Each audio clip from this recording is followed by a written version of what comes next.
My story begins with the introduction of my father, a captain in the military, to my mother, a recently divorced mother of one, in 1982. My mom recalls that my dad was a great catch because he was a college-educated man with bars. My mom didn't find out until later that the weight of his burden as an educated black man in America would prove to be too much for him to cope with. My father struggled with knowing that he lived by a double standard and turned to alcohol to cope with his depression. What does this double standard look like in America? Jesse Williams explained it beautifully in his acceptance speech at the BET Awards. This is not for me. This is for the real organizers all over the country, the activists, the civil rights attorneys, the struggling parents, the families, the teachers, the students that are realizing that a system built to divide and impoverish and destroy us cannot stand if we do. It's kind of basic mathematics. The more we learn about who we are and how we got here, the more we will mobilize. We know that police somehow manage to de-escalate, disarm, and not kill white people every day. Yesterday would have been young Tamir Rice's 14th birthday. So I don't want to hear any more about how far we've come when paid public servants can pull a drive-by on a 12-year-old playing alone in a park in broad daylight, killing him on television and then going home to make a sandwich.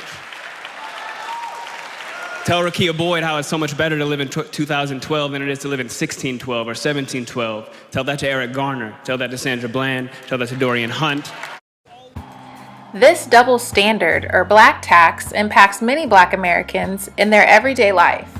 My mom is one of the few blacks in a male-dominated industry.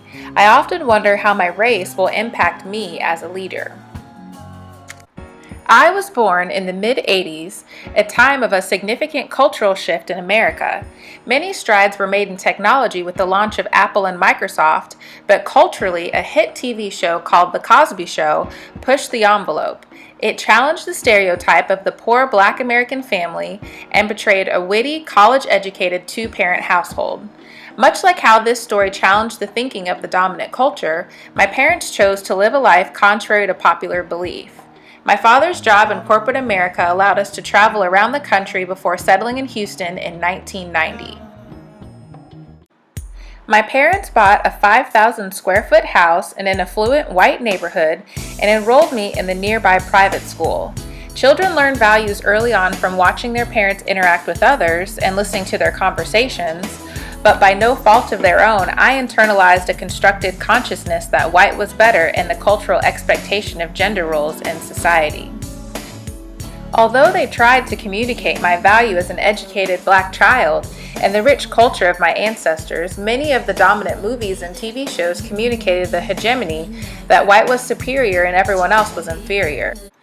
The drama that ensued on shows like Beverly Hills 90210, Melrose Place, and Saved by the Bell revolved around romantic relationships between a predominantly white cast. Physical appearance became tantamount in the pursuit of a mate. Following in the footsteps of The Cosby Show, television shows like The Fresh Prince of Bel-Air and Family Matters showed me that it was possible to have a nuclear, affluent black family in America. The 90s also brought about a show called A Different World that showcased the lives of college students at a historically black college and university.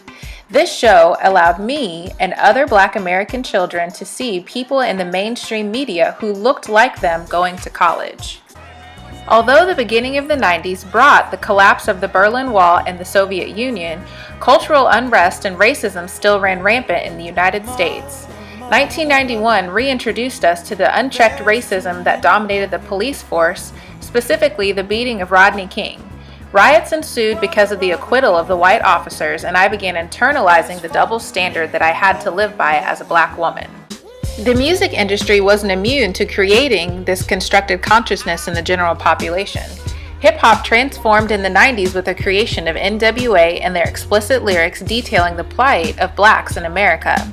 Although our music has a history of speaking the truth in light of oppression, hip-hop has a history of being materialistic and misogynistic. Poets like Tupac, who released music that combined his truth with catchy beats, were surrounded by negative publicity and violence. How does this impact my black culture?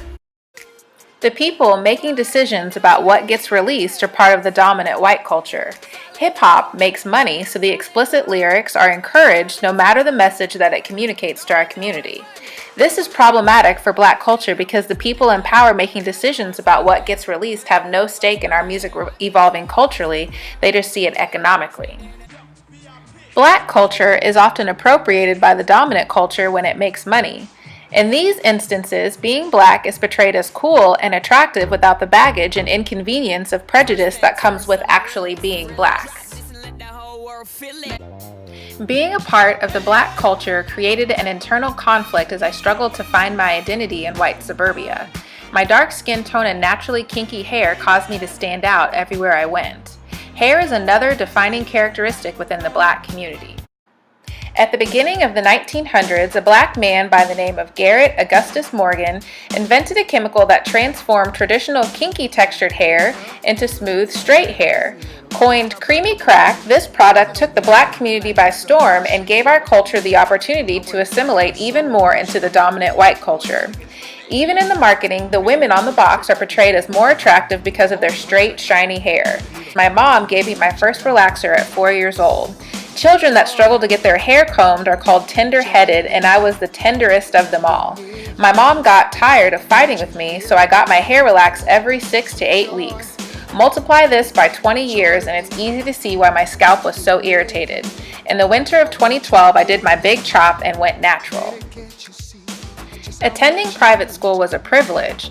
I learned how to swim, play chess, use computers, and speak standard American English. Looking back, I wonder if this education was more valuable. Did I miss out by not attending school with a population of students that were mostly of color?